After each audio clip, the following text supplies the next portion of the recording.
Eu sou como sou. E não mudei pelo facto de ter sido eleito presidente e fiz uma campanha em que as pessoas perceberam como era. Portanto, quando me elegeram, sabiam que eu ia ser assim. Para bem e para mal. E depois de duas uma, ou gostavam ou não gostavam. Gostavam, supondo que eu me recandidatava, podiam exprimir isso. Supondo que eu não me recandidatava, pronto, ficavam com muita pena não ter candidatado. Não gostavam, podiam exprimir o seu desagrado em tempo oportuno. Ou iriam, não sendo eu o candidato, escolher uma pessoa que fosse o oposto. Não me parece essencial haver acordo escrito, por uma questão de princípio, mas também não me parece essencial haver acordo escrito porque as dúvidas que se poderiam formular sobre o acordo escrito acabaram por ser resolvidas pela prática da fórmula política. Neste tempo, a melhor maneira de combater o populismo e a natural maneira, se é essa a maneira de ser das pessoas, é ser-se popular não sendo populista. Se tudo correr como eu penso, nem este ano, nem no ano que vem, voltará a haver, nem longos anos que seguem, voltará a haver o que aconteceu. E, portanto, esse peso de consciência que eu tinha relativamente aos incêndios deixa ter lógica na ponderação de razões a que eu procederei quando se tratar da recandidatura.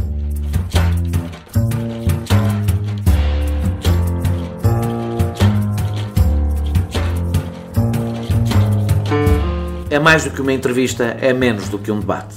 É uma conversa com um contraditório em que, no fim, é mesmo a opinião do convidado que interessa. É um debate em que eu perco sempre. Perguntar Não Ofende é o podcast semanal assinado por mim, Daniel Oliveira, o que não faz chorar. Quase sempre sobre política, às vezes sobre coisas realmente interessantes. Ouça e subscreva em qualquer aplicação iOS, Android, no Mixcloud ou no SoundCloud. Vá a patreon.com/perguntar não ofende, conheça as vantagens de ser patrono e apoie financeiramente a produção deste projeto independente.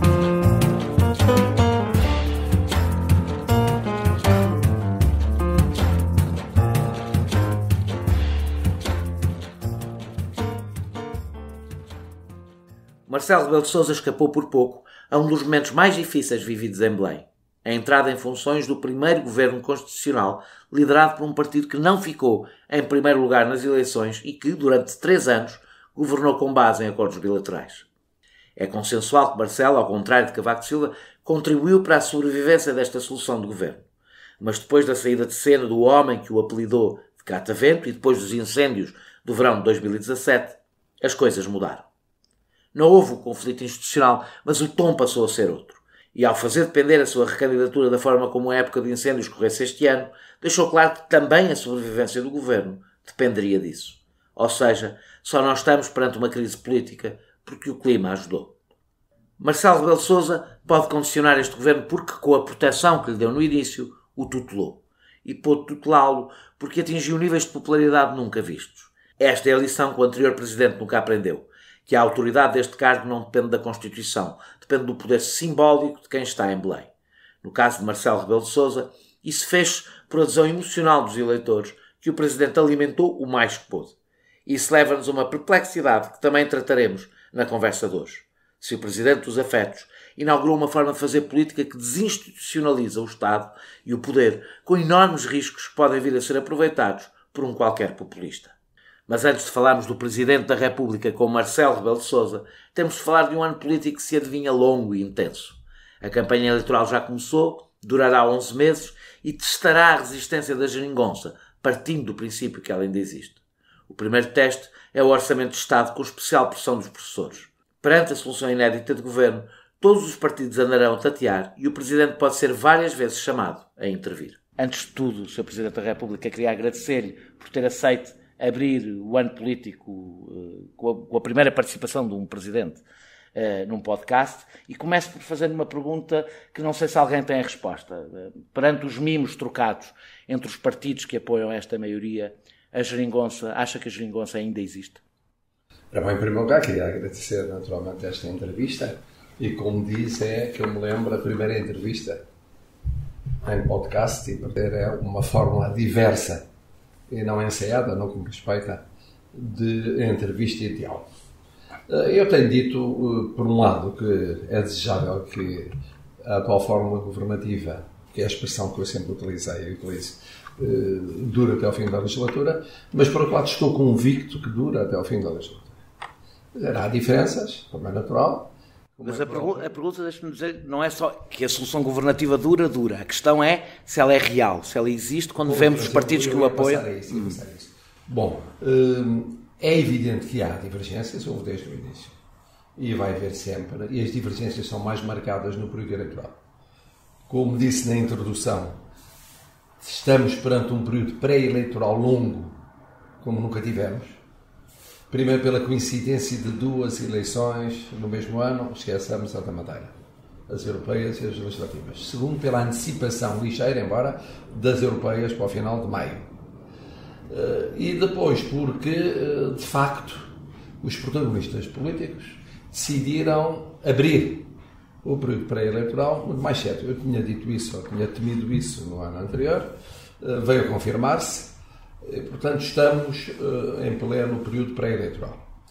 Mas é a minha persuasão de que as eleições europeias, que normalmente têm uma importância que não é decisiva no caso português, aqui podem ter uma importância acrescida. Porque a Europa, provavelmente falaremos disso adiante, está a atravessar um período crucial. Esse período crucial não é separável da situação nos vários Estados. Isso pode ter um efeito especialmente importante nos partidos que apoiam o governo. Efeito especialmente importante em todos os partidos. Nos partidos que apoiam o governo há divergências, que se viram agora, aliás, a propósito de Mário Centeno. E por isso parece-me evidente que na base de apoio do governo houve sempre visões diferentes sobre a Europa, ou sobre as políticas europeias, ou sobre alguns aspectos da concretização das políticas europeias. Em período pré-eleitoral isso acentua-se mais.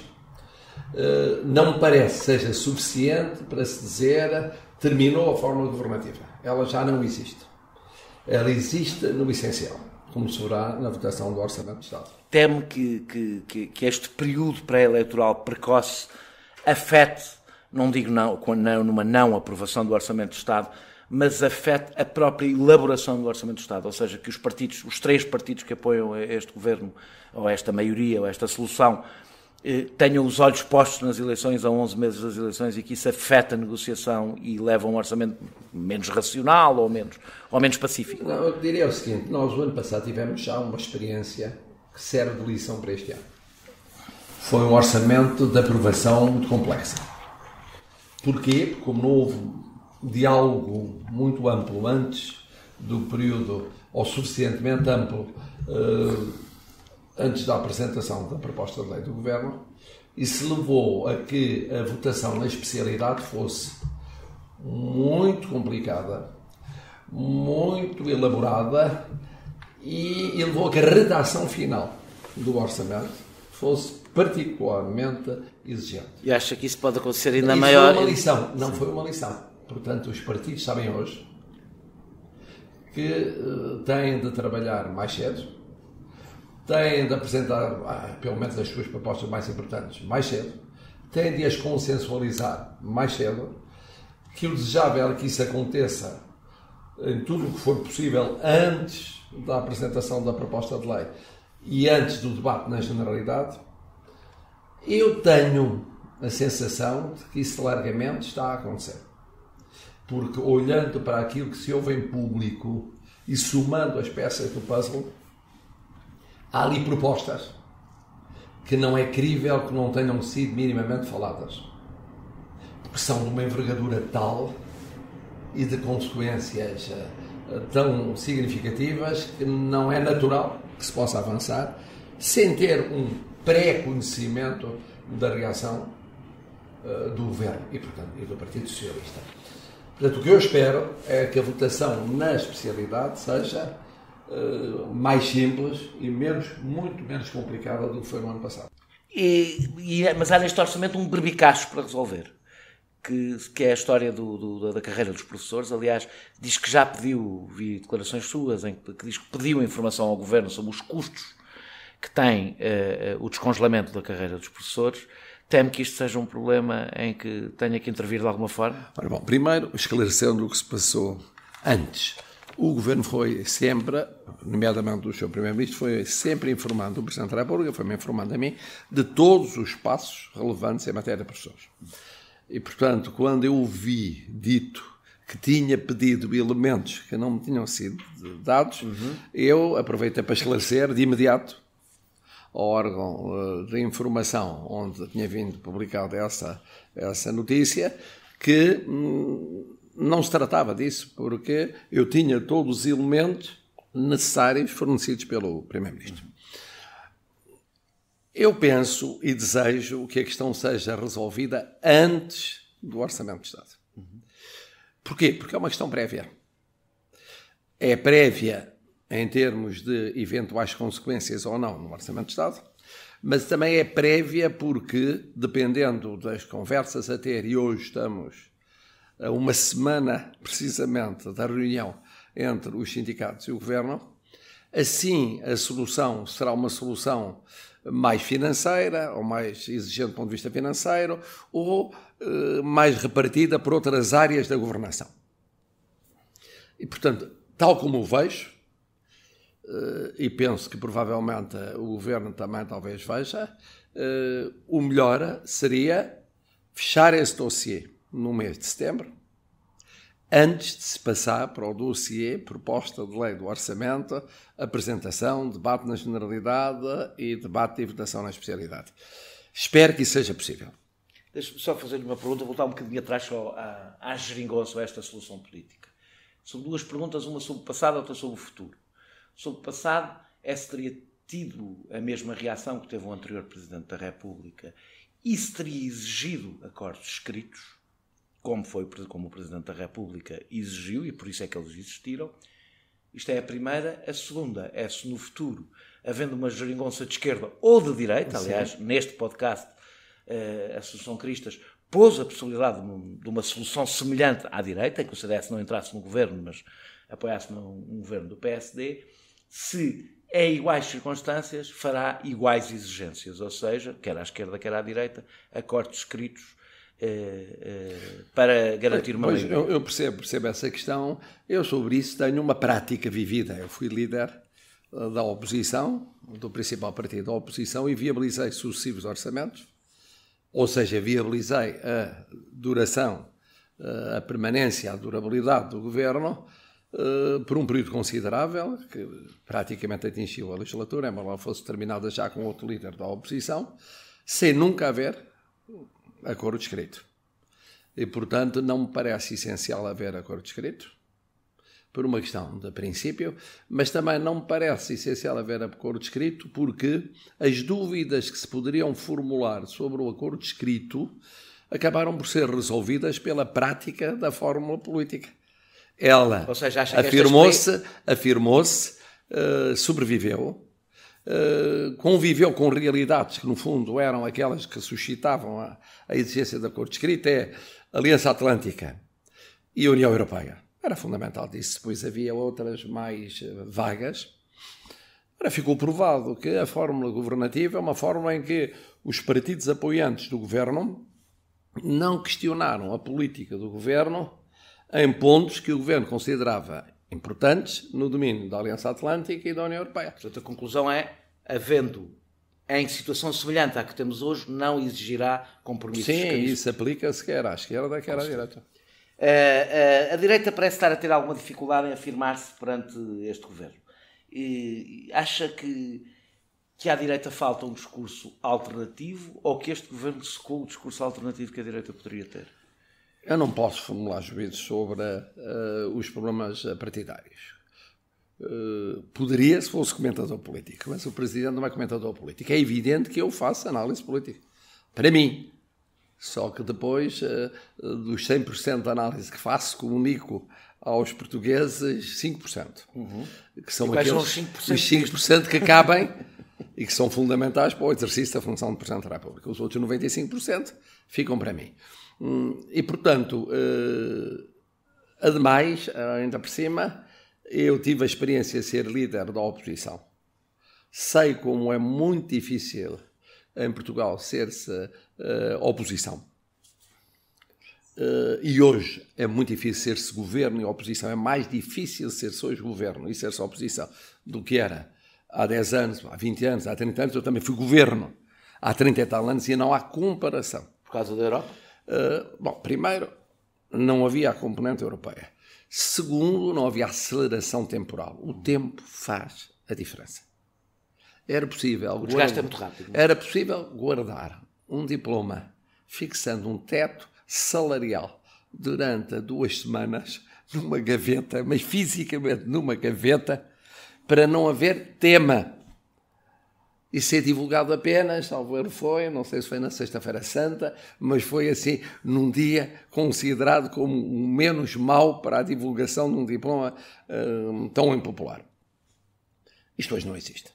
Mas não existe. Uma realidade existe às tantas da manhã, é uma bola de neve à hora do almoço, sabe-se lá o quê ao jantar, e o ritmo de intervenção é de tal forma que eu cheguei a dizer agora há dias, e as pessoas ficaram muito admiradas, que até as férias que existiam deixaram de existir. Eu vi a senhora Merkel interromper as férias 4 vezes para cimeiras. Vi o senhor Macron interromper 4 vezes. Mas acha que a dificuldade que a oposição está a ter em afirmar-se resulta apenas dessa nova realidade por qual todos agora passam? não quero opinar sobre isso. Então vou falar de uma coisa que já opinou, ou pelo menos em parte, que tem a ver com o aparecimento de um novo partido à direita, a Aliança, de Pedro Santana Lopes. Pensa que ela vai dificultar um pouco mais a afirmação de uma alternativa a este governo? Ora bom, colocada assim, eu já me pronunciei. E porquê é que me pronunciei? Porque desde o início eu tenho dito o seguinte, que é muito importante que haja uma base de sustentação do governo forte. E tudo o que o Presidente possa fazer, e eu fiz muito, para ajudar a criar essa base, é bom para o país. E foi particularmente importante naquele período crítico que foi de princípios de 2016 até meados de 2017, por causa da banca e por causa das relações no quadro da União Europeia. Esses 2 problemas eram problemas muito complicados naquela altura, ou foram muito complicados. Bom, mas também disse que é muito importante que haja uma alternativa da direita forte. E porquê? Primeiro, porque os sistemas político-partidários devem ser equilibrados e isso implica 2 termos fortes, de esquerda e direita. E a Europa está a dar-nos o espetáculo do contrário. E Portugal é uma exceção. Mas só uma exceção enquanto for.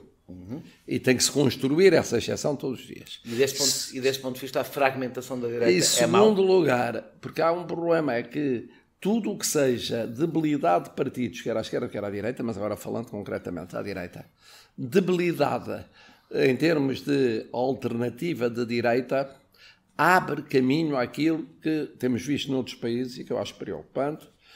Não vou qualificar de populismo, que eu sei que isso é um termo que é discutível, mas quer dizer, partidos antissistémicos, radicais, e que aparecem com formulações que são formulações que representam rupturas complicadas para a nossa sociedade, para a nossa política, para a nossa economia.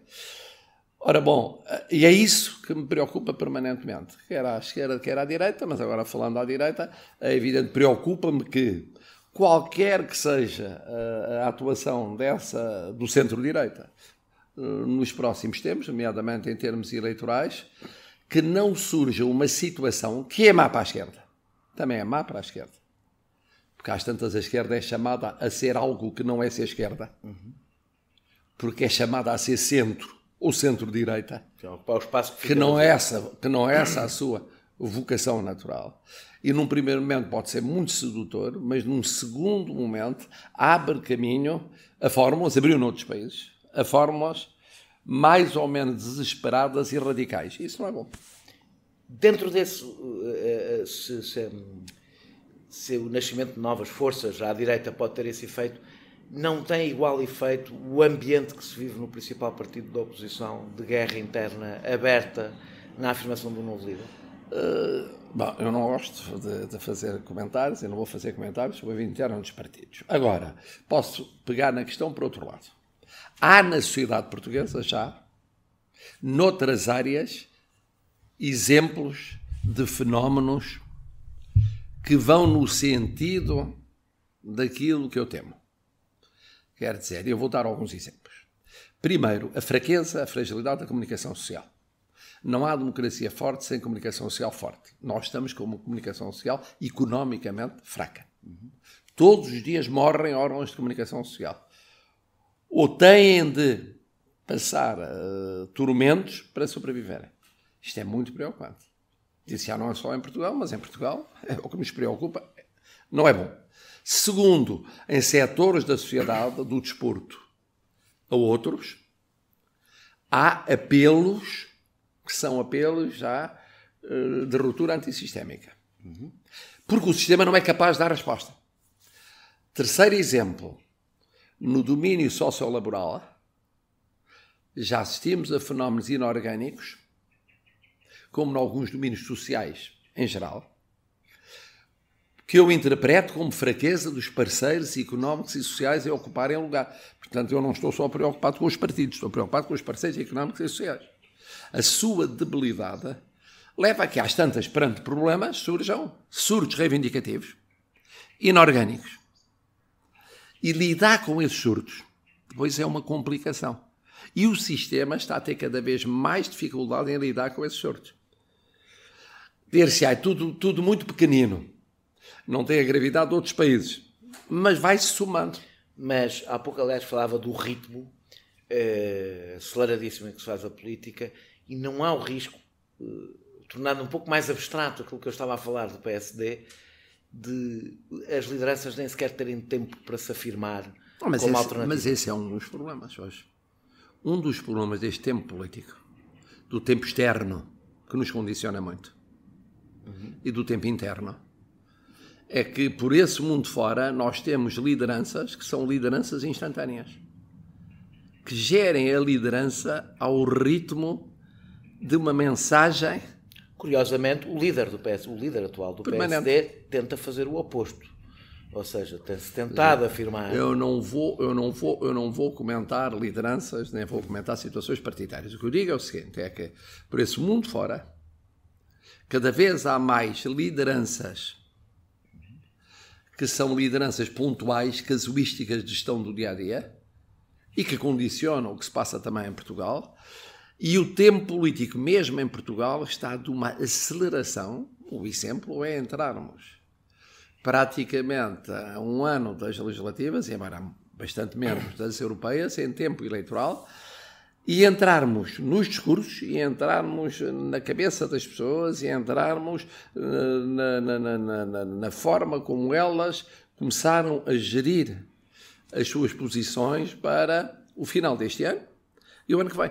Quase que se diria que o próprio Orçamento de Estado já não importa politicamente, quer dizer, como é dado por assente, que muito provavelmente não é problema. Ora, ignoremos o que apesar de tudo significa setembro, outubro, novembro, e pensemos como se estivéssemos agora na transição de dezembro para janeiro. Mas a própria Europa ajuda a isso, porque os partidos vão reunir dentro de semanas para escolherem os seus candidatos a presidente da Comissão. E no momento em que os partidos europeus escolherem, se perceberá se há novas coligações na Europa. Como é que os partidos tradicionais vão reagir a essa realidade, sobretudo porque alguns deles estão divididos internamente? E isso vai ter influência também em Portugal. Em Portugal é muito esbatido e tal. Tem, porque o debate que for feito sobre o que a Europa vai aprovar ou não aprovar, como é que aprova ou não aprova, vai chegar. Não se sente que, apesar de tudo, o debate europeu tem estranhamente pouca influência. Ou seja, que nós vivemos numa situação um bocadinho estranha, que é o que acontece na Europa é absolutamente determinante para o futuro do país, provavelmente mais importante até do que acontece em Portugal. E, no entanto, o debate europeu é irrelevante no debate nacional. Tem sido. Pouco relevante. Significa que andamos todos a discutir uma coisa que não é determinante para o país. Tem sido pouco relevante. A meu ver, mal. Eu, aliás, há anos... Desse ponto de vista, não acha natural a reação dos partidos, sem querer comentar a vida partidária, não acha normal a reação dos partidos à esquerda à intervenção de Mário Centeno sobre a Grécia? Então eu tenho que ir um bocadinho atrás, porque assim, eu desde sempre defendi que a Europa falhava na falta de pedagogia. Dava por adquirido, isto é um projeto bom, é um bom, e as pessoas têm de aceitar que seja bom, porque é bom. Porque há minorias liderantes que acham que é bom. Isto já não existe. Nunca existiu e de repente ficou claro que não existe. Ou se conquista o apoio das maiorias, ou as maiorias em referendo ou em votações eleitorais começam a votar contra posições europeias. Este erro vem de trás. Entre nós, o facto de haver um largo consenso europeu, dito como tal, facilitou. E as pessoas facilitaram. Começa a ser cada vez menos largo. Não, mas facilitaram. Também dispensaram-se essa pedagogia. Mas naquela altura, a questão europeia não era tão premente e tão complexa como é hoje. E vai ser, digamos, em coisas muito abstratas, para o cidadão comum não são fundamentais, mas há uma coisa muito concreta em que vai ser, vai ser aprovado ou não, antes das eleições europeias, o quadro financeiro plurianual de 2021-2027. E os portugueses vão perceber. Quer dizer, vota-se ou não aquilo que virá da Europa para Portugal em termos de fundos, para Portugal e para outros países. E o que é que virá? Antes das eleições europeias ou fica para, olha, quando for. Depende do Presidente da Comissão que for, da composição da Comissão que for, dos debates que houver a seguir, logo veremos. Que tem consequência logo nos fundos, mesmo deste pacote, porque há ali um período de transição. É muito difícil que no debate que vai haver, e de forma mais clara, desde o começo do ano que vem, isto não seja tratado. E é muito difícil que isso não conte em termos eleitorais. Deixa-me voltar para a pedagogia, porque quando eu fiz a pergunta sobre o discurso do Presidente do Eurogrupo, portanto é do Presidente do Eurogrupo... Pois, mas agora vamos Não acha que ele sofre de uma enorme falta de pedagogia, aquele discurso? Bom, eu já disse, não comento... Isto não é vida partidária, é o Presidente do Eurogrupo. Membros do Governo. Porque há aqui uma questão muito importante, é que o Presidente do Eurogrupo é Presidente do Eurogrupo porque é Ministro das Finanças de Portugal. Não é Ministro das Finanças de Portugal por ser Presidente do Eurogrupo. É bom que se perceba isso. Deixar passar a estar e, portanto, o Presidente da República não vai comentar a intervenção do Ministro das Finanças de Portugal. Agora, a questão... Vou então tentar responder de uma forma diferente. Quando o Governo entrou em funções, o Governo tinha de compatibilizar duas realidades que muitos acharam que eram incompatibilizáveis. E que era, por um lado, lidar com a realidade europeia a nível, nomeadamente Eurogrupo, que é um clube mais fechado e, como sabemos, mais exigente, em termos de políticas e de acompanhamento da aplicação dessas políticas, e garantir a coesão da sua base parlamentar de apoio. Isto passava pela votação orçamento a orçamento da política financeira para cada ano. E muitos disseram, isto não é possível, isto vai arrebentar. E vai arrebentar por um dos lados. Ou a Europa diz, olha, o que vocês querem é impossível, portanto, não é aceitável. Ou o que Portugal votava era, ou aceitava, era de tal forma que se quebrava aquela forma governativa. Isto não aconteceu. Não aconteceu nenhuma nem outra. Foi por nenhuma nem outra. Nenhuma nem outra. Isso obrigou. Ajudou a economia a estar de feição e a economia europeia claro a estar de feição. Que ajudou a Europa a ter tido uma evolução virtuosa, ajudou a economia portuguesa a estar de feição, ajudou até o facto de Portugal ter entrado na moda, porque entrou, veja-se, turismo e outras realidades económicas, por mérito próprio, mas por problemas de outros países, onde havia crises e as pessoas, portanto, vinham para cá, onde havia instabilidade e, portanto, vinham para cá. Beneficiámos de tudo isso, mas beneficiámos. E também fizemos por beneficiar. Teve mérito aquilo que se fez por beneficiar. Agora, o problema é este. Durante esse percurso todo, houve que fazer também uma gestão de discurso muito complexa, que é ao mesmo tempo falar para a realidade portuguesa e falar para a realidade europeia, para uma certa realidade europeia. Dir-se, mas essa realidade europeia que havia há 2 anos já não é a que há hoje. Numa parte é verdade, mas não é assim no Eurogrupo. Quer dizer, há de facto hoje, por virtude de fenómenos de radicalização e de ruptura em alguns sistemas políticos e partidários, há hoje clivagens na Europa que não havia naquela altura. Sobre as migrações, sobre os refugiados, sobre as políticas financeiras, sobre as políticas monetárias, há. Mas o Eurogrupo tem permanecido relativamente imune, pelo menos para já, à espera das decisões da Europa. E, portanto, neste equilíbrio complexo de discurso, é evidente que o Governo tem tido ter presente, de uma forma permanente, qual é o clima, o microclima, se quiser, existente no Eurogrupo, qual é o clima existente mas é verdade que na fórmula governativa. O facto do nosso Ministro das Finanças ter presidido o Eurogrupo criou aqui um desequilíbrio no discurso equilibrado que o Governo tentava fazer. Como tudo na vida, estas realidades políticas são realidades que introduzem dados novos, e aqui um dado muito novo, porque é uma posição muito importante, é uma posição que dá protagonismo, é uma posição que protege... O protagonismo é bom, mas... Que protege Portugal. Sim. E que favorece Portugal em muitos aspectos, ao mesmo tempo, naturalmente, obriga Portugal a estar, se quiser, mais atenta a esse microclima que se vive no Eurogrupo. Agora queria falar da sua presidência. O seu estilo de presidência é muitíssimo presente no espaço mediático e que explora muito a relação de afeto com os cidadãos, segue o ritmo que falámos há pouco, aliás, das redes sociais. Não corre o risco de desinstitucionalizar o Estado, banalizar o poder e apelar aos instintos irracionais dos cidadãos, mesmo que sejam instintos positivos. Vou ser um bocado provocador, espero que não me leve a mal, mas não tenho o receio de ser um Donald Trump simpático. Bom, vamos lá ver. Em primeiro lugar, como eu disse, há uma tendência que se acentuou nos últimos anos para a aceleração do tempo político. Coisa impressionante. Mesmo as pessoas que diziam, olhando para alguns chefes de Estado ou chefes de governo, não, este... Mas eu agora queria que falasse mesmo da sua presidência. Pode comentar a sua presidência. Está bem, mas já vou. Estou a contextualizar. Que diziam, não, este é racional. Este não faz isto. E na semana seguinte estava a fazer isto. Exatamente.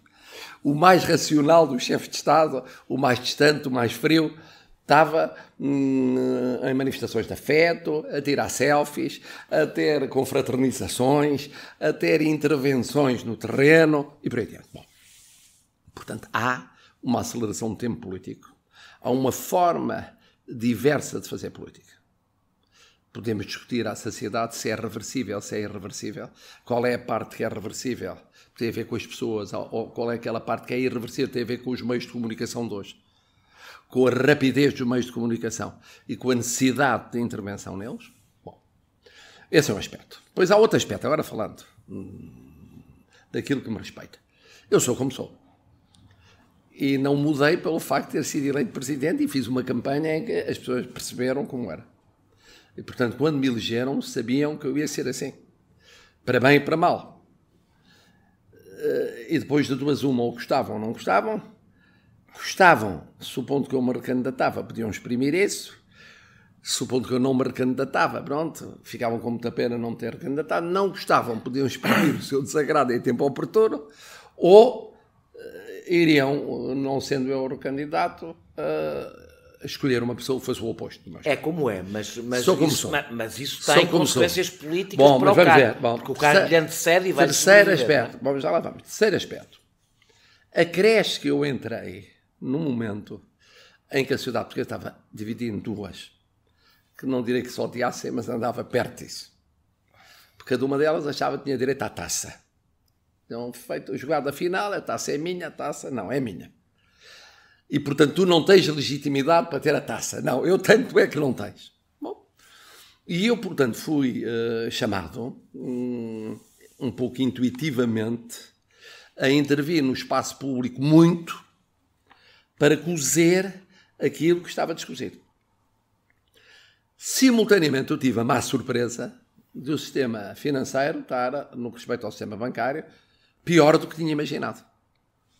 E tive de partilhar longos meses, mais de um ano, muito complexo, com o Governo na tentativa da resolução do problema.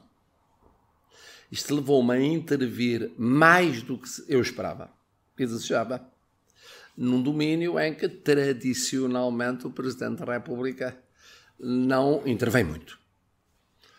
Depois havia, no início, a questão das relações com a Europa. e que também foi um tema complicado e que também me obrigou a expor mais cá dentro e lá fora. Isto ocupou o ano de 2016 até, digamos, à primavera de 2017. E, portanto, há sobreexposição que decorria do meu estilo próprio e do que começava a ser a tendência, ou se acelerava como tendência um pouco por toda a parte, se somou a esse conjunto de circunstâncias muito específicas. Eu tive de intervir muitas vezes e intervi intencionalmente. Quer dizer, na dúvida, preferia apagar o fogo à cabeça, não deixar alastrar o fogo. Mais vale prevenir do que remediar. E, portanto, mal percebia que ia surgir, e houve muitos focos, muito complicados, durante muito tempo, mais do que eu desejaria, eu rapidamente intervinha para tentar apagar o fogo. Esse é o lado da sua sobreexposição. Depois há o lado dos... Agora, já vamos à parte institucional. Bom, acontece que chegamos ao fim da primavera de 2017 e eu pensei, bom, estamos a caminhar para metade do meu mandato e já estamos em metade do mandato governamental. A questão financeira está minimamente consolidada. Bom, a parte europeia e a parte financeira e económica, essa estava a correr bem. E, portanto, eu disse, é possível talvez agora ter aqui uma intervenção menos evidente e menos óbvia. Ocorre aquilo a que assistimos em junho. Já lá iremos. Já lá vamos. Noutra pergunta. E logo a seguir tanques. Sim. E depois, quando ainda se estava a recobrar fôlego e a encontrar soluções para o que se tinha passado, entretanto, ocorre outubro, que vai até praticamente ao fim do ano. E, portanto, o ano 2017, que é um ano a todos os títulos patológico, politicamente patológico, também foi patológico nisso. Outra nova sobreexposição minha. 2018 já foi um bocadinho diferente, E nesse caso encostou o governo às cordas num momento especialmente difícil para o governo. Bom, mas deixe-me ir ainda à desinstitucionalização. Não responda a isto, diga-me só isto. Não, então eu vou explicar. E depois eu passo. Mas eu vou explicar então vou explicar como é que eu vi a minha intervenção. Em junho e depois em outubro. O governo mostrou bastante desagrado. Em junho, o que acontece é o seguinte: de facto, ninguém estava à espera daquele contexto que existiu. Esse contexto ocorre no ano eleitoral autárquico. Ocorre, curiosamente, numa fase em que, por causa do ano eleitoral autárquico, havia, não direi a mesma crispação que tinha existido em 2016, mas um diferente tipo de crispação. E, portanto, numa situação em que era premente dar resposta àquilo que ninguém esperaria, e que foi uma tragédia, de facto o que aconteceu é que o tom crítico em relação aos responsáveis sumiu brutalmente. Bom, uma das preocupações que eu tenho tido sempre é a da proximidade. Primeiro, porque sou assim. Em segundo lugar, porque precisamente achava que era importante, pelas razões já expliquei, 2016, até à primavera de 2017. Ali a proximidade foi mais dolorosa e mais necessária, porque era preciso que o poder político não descolasse dos cidadãos. Mas não acho e o poder político autárquico estava a braços com uma guerra autárquica enorme. E, portanto, era difícil, em muitos casos, colar, porque havia guerras locais. E o governo, foi feita uma espécie de, se quiser, de divisão de tarefas. O governo chamou-se a tarefa de reorganizar na hora para tomar as medidas de urgência que era fundamental e de começar a repensar questões estruturais que já vinham de muito trás e que era preciso repensar. Isto é, foi para a parte executiva. E não foi por acaso que o seu primeiro-ministro não apareceu no terreno, em muitos casos. Foi fruto dessa divisão de tarefas. E o Presidente da República, na linha, aliás, do que é o papel tradicional do chefe de Estado, já era em monarquia e foi em República, Primeira República e também em democracia, desempenhou a função que era estar próximo, não tinha funções executivas, estar próximo, ouvir as queixas, partilhar os desgostos, as angústias, tudo isso. É evidente que esta divisão de tarefas, vista de fora, é sempre mal interpretada, que é penalizadora para o Governo e aparentemente benévola para o Presidente. Mas para isso não ajudou também dizer que dependia. Isso é mais tarde, isso é outubro. Isso é outubro. E é de outubro Nós agora que eu estou a falar. Junho, estamos ainda em junho. Bom, mas é preciso perceber junho para perceber outubro. Junho foi um fenómeno mais circunscrito, mas mais traumático, por ser o primeiro e ser concentrado, nomeadamente no número de mortes. Bom, logo a seguir, isto é, menos de 15 dias depois, sucede o episódio de Tancos, que todos nós esperamos que venha a ser esclarecido, e o mais rápido possível, e eu espero que a investigação criminal permita concluir se aquilo que se aventou no início, que podia ser gravíssimo e ter contornos internacionais e podia ter ligações terríveis ao terrorismo e outras, existia ou não existia uma realidade. E pode ser uma coisa mais grave, pelo menos do ponto de vista da credibilidade do Estado, que é ser uma coisa interna. Bom, ou ser interna. Bom, e depois interna, com que contornos? E responsabilidade de quem? Como? Bom, mas ocorreu imediatamente em cima. E os portugueses que estavam verdadeiramente chocados por aquele facto novo que tinha ocorrido, ficaram duplamente chocados por estarmos perante aquilo que normalmente se chama funções de soberania, que eram questionadas no espaço de um mês. Menos de um mês, em simultâneo, em duas frentes diferentes, as Forças Armadas e a Segurança Interna. Aí houve que encontrar respostas, as respostas foram complexas e foram as possíveis, porque entretanto passaram, como sabe, pelo Parlamento e por uma comissão de inquérito que demorou tempo e só concluiu, ironicamente, em cima da tragédia de outubro. Passa-se o tempo de verão, que também não foi fácil.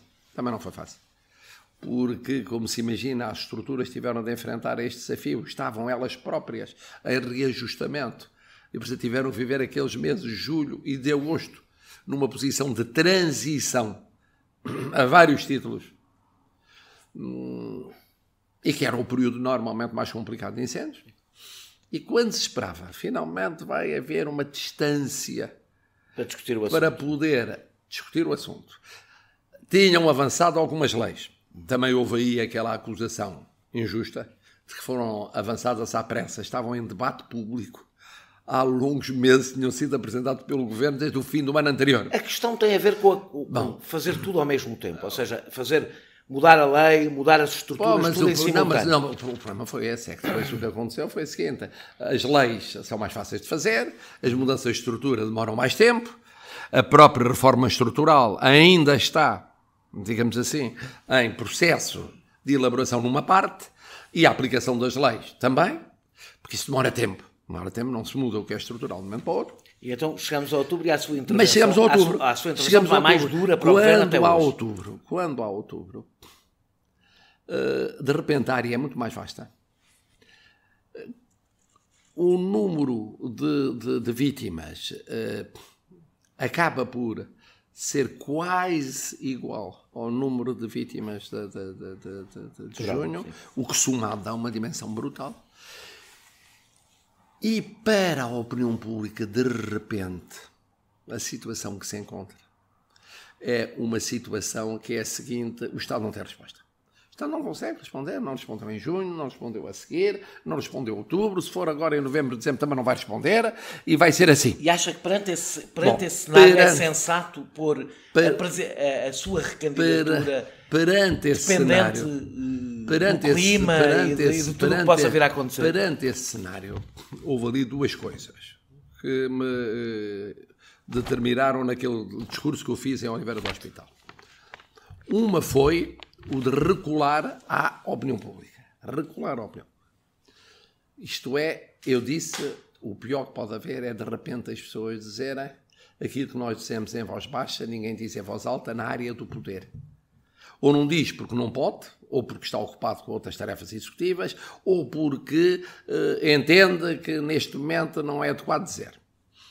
Se quiser, o meu juízo analítico, na altura, pode chamar intuição, ou a leitura que eu fiz dos acontecimentos, foi a seguinte: é preciso dar uma palavra. Agora, porquê é que nessa palavra entra... É uma enorme pressão política, dizer que se recandidata ou não... Porquê é que entra? Eu digo o seguinte, por uma questão de consciência, eu próprio, quis dizer uma coisa, que isto não é... Quando o poder político, nesta escala, nesta dimensão, falha, porque falhou. O Presidente não pertence a outro mundo de eleitos que não tem a ver com isso. O Presidente é corresponsável. É corresponsável. Portanto, o Presidente vai fazer tudo para que seja possível, no futuro, não se repetir isto. Vai fazer. As leis, se for preciso promulgar, o que for preciso fazer, em termos administrativos e tal. Agora, não vai fazer isto. Quer dizer o seguinte: olha, isto se falhou, foi culpa do Governo, foi culpa da Proteção Civil, foi culpa disto, daquilo, daquilo outro. Não foi a minha culpa. Uma coisa é fazer isso, outra coisa é anunciá-lo previamente. Isso tem um efeito político, anunciá-lo previamente. É bom, porque basicamente disse que a sobrevivência do Governo, que obviamente não sobreviveria, dependia do que aconteceu. Não, eu disse em consciência. Não o disse diretamente, mas indiretamente. Mas eu disse em consciência aquilo que verdadeiramente então sentia. Quer dizer, eu não tinha cara. Não tinha cara para me recandidatar. Supondo que é essa a minha decisão. Foi as pessoas a dizer o seguinte: fulano tal, e você, não era você o Presidente quando aquilo aconteceu? A época dos incêndios está a chegar ao fim. Se tudo correr como correu até agora, sempre se vai recandidatar? Atenção. A decisão é tomada no verão de 2020. Sim. Portanto, no verão de 2020, eu não disse, o único fator que é ponderado é este. Então vou reformular a minha pergunta. Os incêndios hoje já não são, se tudo acontecer com continuar a correr, não são... E não voltarão a ser, eu ia dizer, se Deus quiser, que é uma expressão tradicional, sim, não quer dizer que seja confessional em termos do Presidente da República, mas se tudo correr como eu penso, nem este ano, nem no ano que vem, voltará a haver, nem nos longos anos que seguem, voltará a haver o que aconteceu. E, portanto, esse peso de consciência que eu tinha relativamente aos incêndios deixa ter lógica na ponderação de razões a que eu procederei quando se tratar da recandidatura. Portanto, a sua recandidatura já não depende dos incêndios. Não havendo, não, porque aí é diferente. Aí as pessoas olharão e dirão o seguinte: olha, o homem estava lá, ele é corresponsável, mas o que é facto é que o Governo e outros responsáveis retiraram as ilações, mudaram os comportamentos, não foi só o clima, e houve uma capacidade de resposta diferente.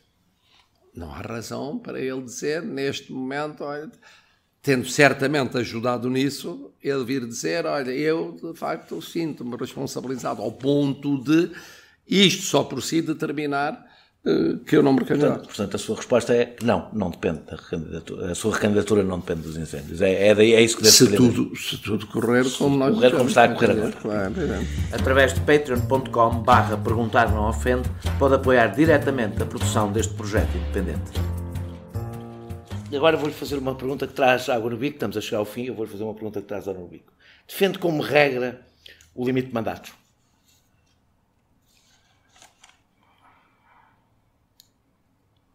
Ora bom, eu aí digo-lhe o que é que penso em relação ao Presidente da República, que é mais fácil. É o Presidente da República, imagino que sim, aliás está na Constituição. Não, mas não é isso. O limite de mandato. Não, em relação ao Presidente da República até sou mais radical. Eu acho que devia haver apenas um mandato. Mais longo, ligeiramente mais longo, mas um só mandato. Não devia haver 2 mandatos, porque senão há a tentação de o final do primeiro mandato ser feito a pensar numa eventual recandidatura. Bom, agora defendo os limites de mandatos. Isso é uma boa deixa. Defendo. Defende o limite de mandatos para o Procurador-Geral da República. Bom, Eu agora não estou a defender, não estou a perguntar se defende. Ele não está na lei. A minha pergunta não está na lei. A minha pergunta é se defende... Não estou a pronunciar-me sobre a questão, porque neste momento a resposta que eu desse ia ser interpretada em função da conjuntura. O que acabou de dizer sobre o Presidente da República aplica-se a dobrar ao Procurador-Geral da República, que é o Procurador-Geral da República fazer o primeiro mandato a pensar, mas não é na sua reeleição, é na sua renomeação, que é uma coisa mais grave.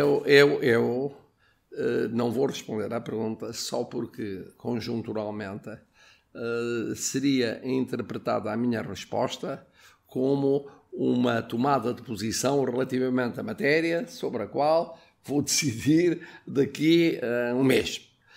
Portanto, eu não quero alimentar especulações sobre a matéria. Agora, por exemplo, eu dou-lhe um exemplo. Em relação a mandatos autárquicos, eu até fui mais radical do que a lei. Porque eu disse, eu faço 2 mandatos, é uma autarca, fiz 2 mandatos e terminei. Isso, eu não quero insistir na pergunta, mas é quase inevitável, porque está-me a dar um conjunto de argumentos em defesa da limitação de mandatos. Eu não quero acreditar que defende todos esses argumentos, menos para a Procuradora-Geral da República. Mas eu não quero responder à sua pergunta. Não sei se está a perceber. Eu consegui perceber e eu quero fazer-lhe a pergunta. Acho que é muito inteligente, mas não quero responder neste momento. Diga-me uma coisa, e para terminarmos, esta foi a sua entrevista de rentrée, ou citando Rui Rio, Marcelo Rebelo de Sousa não tem só retis, portanto não pode ter rentrées? Não, de facto, eu não tenho rentrées. Quer dizer, o Presidente da República tem que estar permanentemente, mesmo quando aparentemente está de férias, tem que estar permanentemente atento ao que se passa.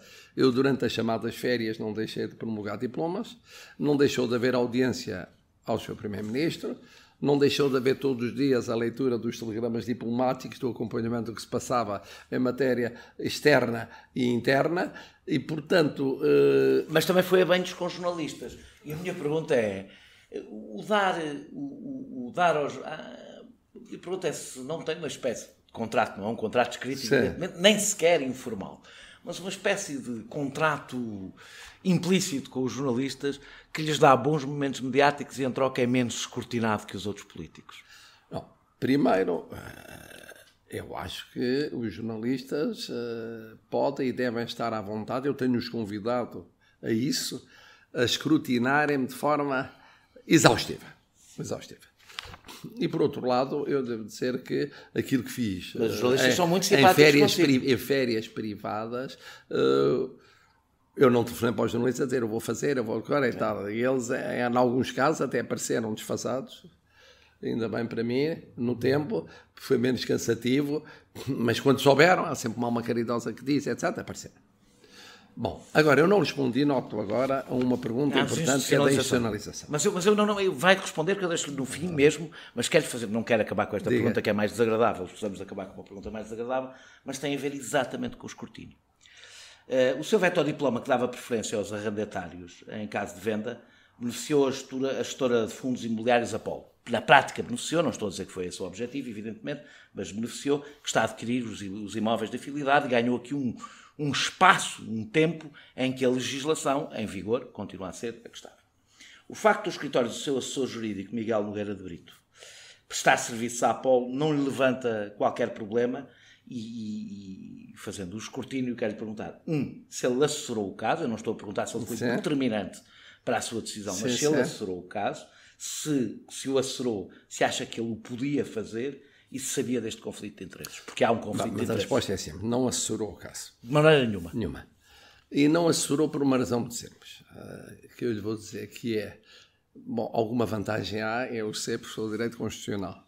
E, portanto, eu olho para os diplomas, olho e digo, eu tenho aqui dúvidas de constitucionalidade ou não tenho. E devo dizer que até agora não tive dúvidas de constitucionalidade. Então, portanto, o problema é político. É político, eu não preciso de opinião nenhuma jurídica que venha completar, se for o caso disso, ou complementar as minhas dúvidas de constitucionalidade. Foi o que se passou ali. Eu olhei para o diploma e disse, isto é político. Esta acusação, de qualquer das formas, não levanta problemas. Eu agora não estou a falar de si especificamente, não estou a falar deste Presidente da República, mas na Presidência da República, do Presidente da República ter assessores que não estão a trabalhar exclusivamente para si. Ou seja, nós escrutinamos os deputados. Nós escrutinamos as incompatibilidades dos deputados. As do Presidente da República nem sequer se põem porque estão em exclusivo, obrigatoriamente. A dos ministros, a dos secretários de Estado. Se não há aqui um risco de... E não estou a falar de casos concretos. Sim, mas há um risco. E eu estou atento a esse risco. Mas pode haver até o risco de outras maneiras. Eu vou dizer-lhe como. Eu tenho na minha equipa, e nisso fui muito liberal, dirigentes de vários partidos políticos. Até tem comentadores políticos. Não tenho comentadores políticos. Tenho, portanto, quem intervém na área, pelo menos 3 partidos políticos. Tenho dirigentes sindicais e responsáveis sindicais importantes.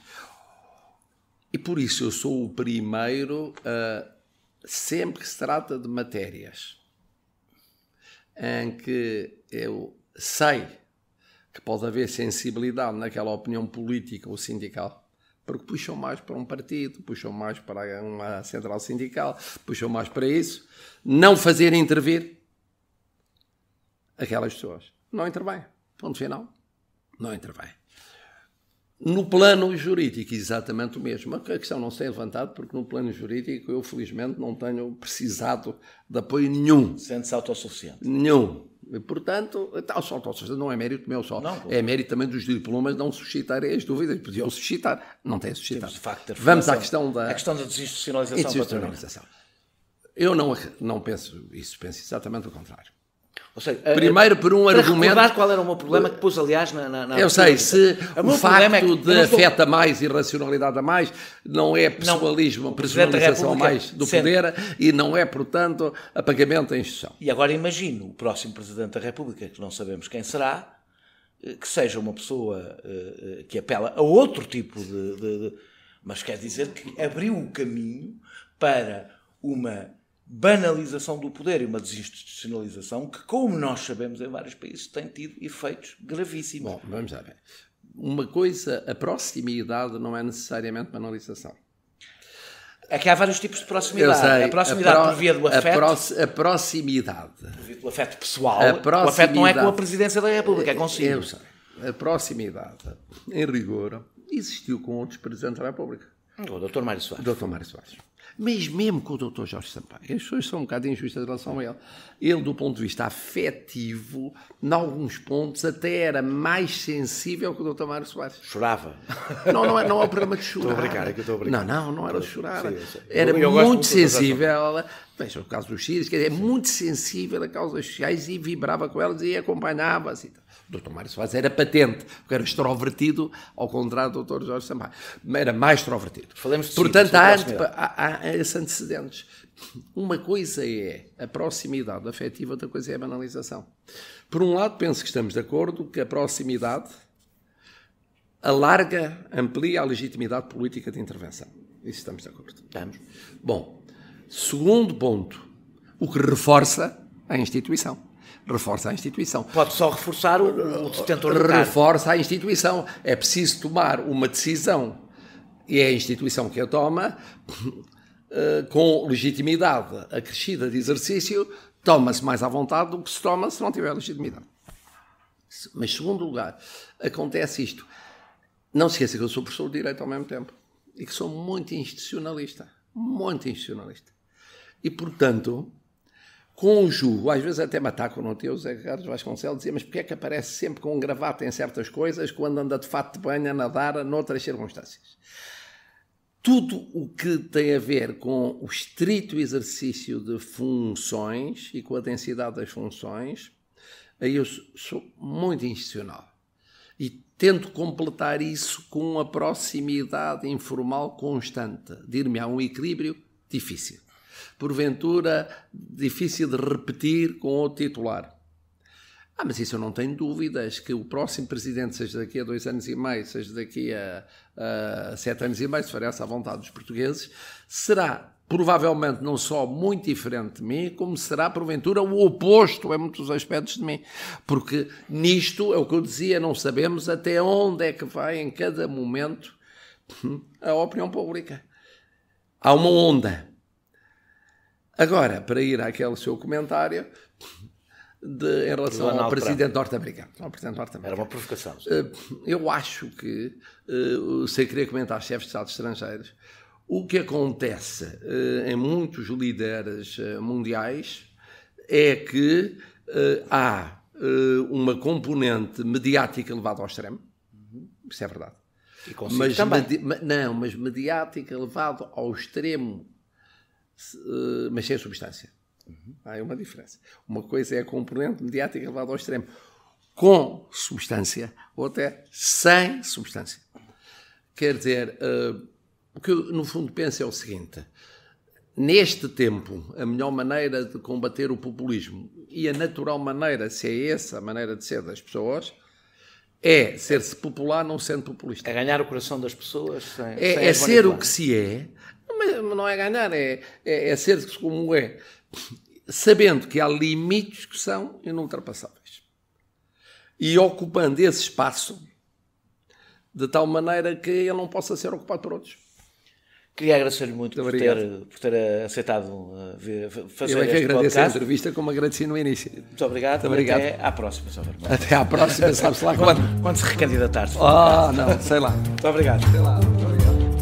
Este podcast é produzido por João Martins, a música é de Mário Lajinha e a ilustração de Vera Tavares.